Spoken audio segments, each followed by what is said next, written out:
Estudo doutores no exterior, 1970 a 2014, ele se insere dentro de uma atividade já bastante tradicional aqui do Centro de Gestão e Estudos Estratégicos, que é uma atividade voltada para recursos humanos em ciência, tecnologia e inovação.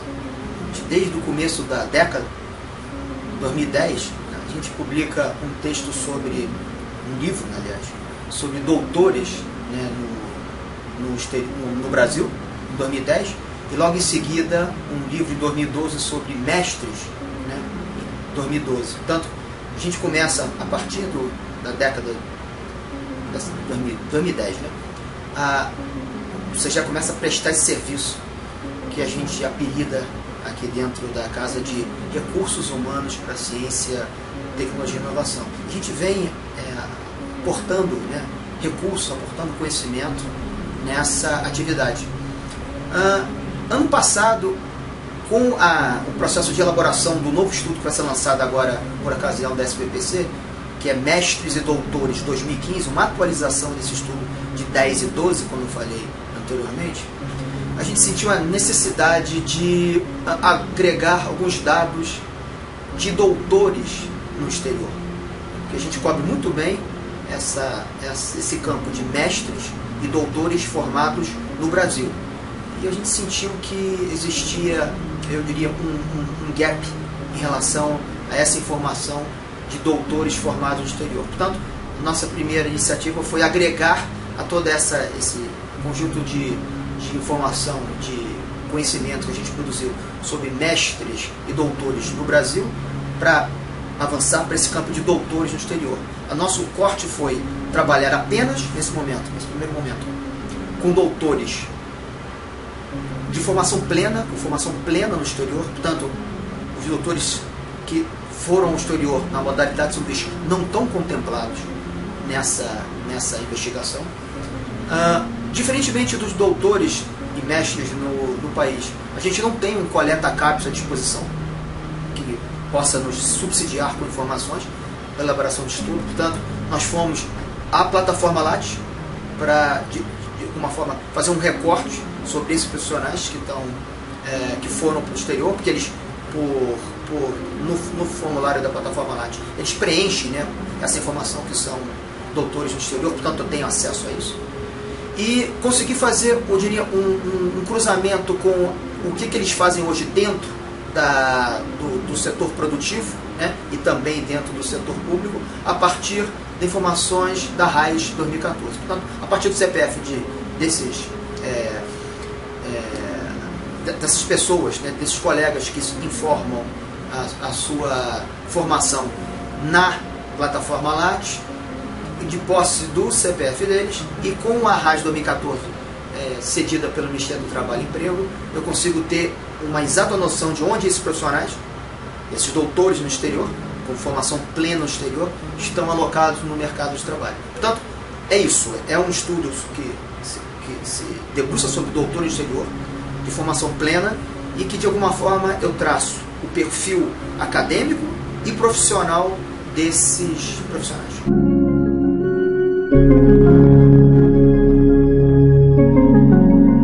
O estudo Doutores no Exterior, 1970 a 2014, ele traz um conjunto importante de informações, né, que podem, eu diria, subsidiar diversas outros mergulhos num processo como esse de investigação de doutores no exterior, da origem desses doutores, da formação desses doutores e da contribuição desses doutores ao mercado de trabalho. Eu poderia destacar três, né, e são muito mais, como eu disse, mas três grandes, eu diria, contribuições que o estudo proporciona.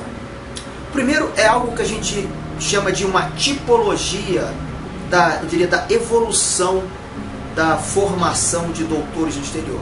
A gente produziu uma tipologia porque a formação de doutores no exterior, ela tem picos e vales. Ela tem momentos de crescimento do número de doutores em formação no exterior, tem momentos de decréscimo desse número de doutores formandos no exterior, tem momentos de estagnação. Por conta da verificação desse fenômeno por ocasião do estudo, a gente produziu essa tipologia, eu diria com seis categorias, se é que eu posso chamar assim. Tem o começo do processo. 1970, como eu disse, é o corte inicial da nossa investigação. Eu diria de 1970 até o final da década de 70, né, nós temos um momento de take-off, onde começam a surgir, né, as possibilidades de formação no exterior. Eu quero lembrar que tudo no Brasil é muito recente, né, e você começa a ter, eu diria, um processo mais sistêmico de formação de doutor no exterior a partir da década de 60, portanto, da década de 70, no corte da plataforma Lattes, que a gente tem dados disponíveis. É um momento que a gente chama de take-off, e que você tem, evidentemente, o começo, né, do crescimento dessa curva de formandos, de doutores no exterior, formados no exterior. Depois você tem, como eu disse, de picos e vales, você tem um momento de estagnação.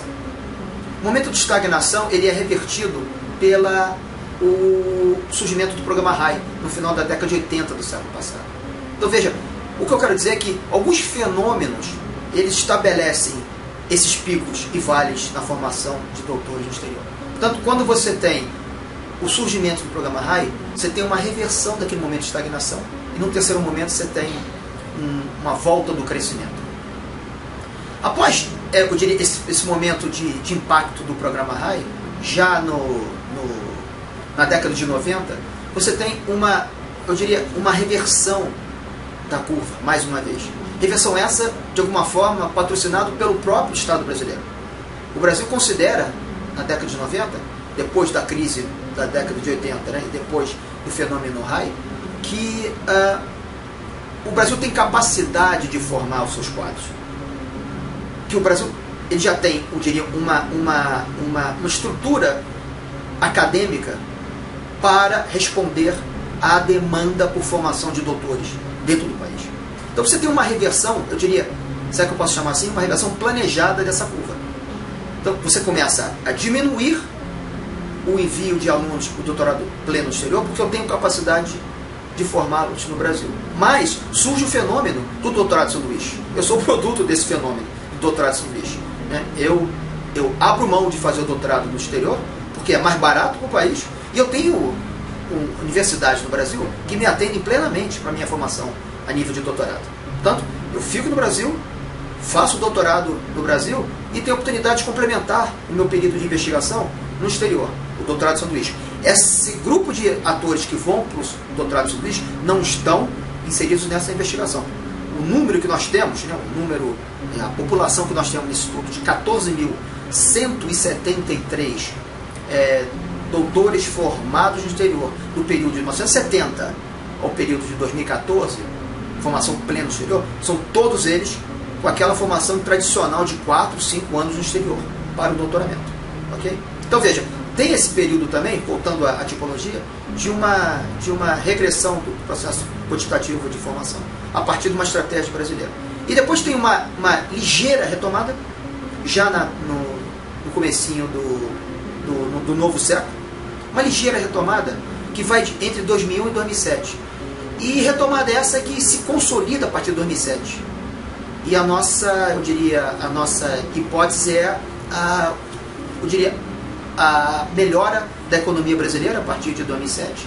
Eu diria a maturidade da economia brasileira a partir de 2007. Eu diria um reconhecimento do conjunto de atores da sociedade brasileira sobre a importância da ciência, tecnologia e inovação, e também o fenômeno do programa Ciências Sem Fronteiras. Portanto, eu acho que são fatores que, eu diria, conformam esse último período, do que a gente está chamando da tipologia da formação de doutor no exterior, que a gente apelida de boom da ciência, da formação de doutores, né, no exterior, que a gente até dá esse apelido de boom da ciência, tecnologia e inovação no período.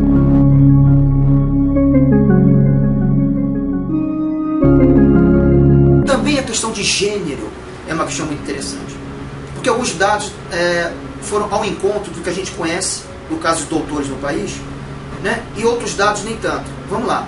A gente tem a notícia que doutores no país, né, a partir do final da década, final entre 2007 e antes do final da década passada, entre 2007 e 2008, existe uma reversão do quantitativo de formação entre doutores e doutoras no país.